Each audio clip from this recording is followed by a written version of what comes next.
सर्व मतभेद विसरून काम केलं पाहिजे, तसंच सर्वांनी मला समजून घ्यावं असं आवाहन नवनीत राणांनी केलंय।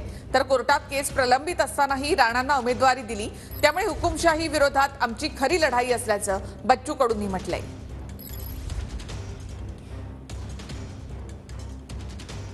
अबकी बार 400 पार मध्ये एक अमरावती नक्की आपल्याला पाहिजे।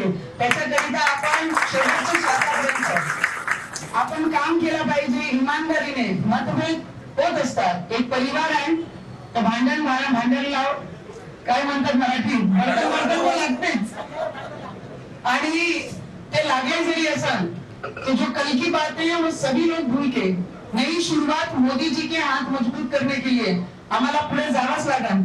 आणि सगळे सिनियर लोकांना मी विनंती करन, या क्षेत्रामध्ये या परिवारांमध्ये मी नवीन आहे, ते सगळ्यांनी मला समजून घ्यावं। नवनीत राणाबद्दलचा राग नाही आहे। एका इकडे 100 पानाचा रिझल्ट हायकोर्टाने दिला, त्यात स्पष्ट सांगितलं का याच्यामध्ये सगळी बनवाबनवी झालेली आहे आणि गुन्हे दाखल करण्यापासून हा देशद्रोह आहे इथपर्यंत म्हटलेला आहे।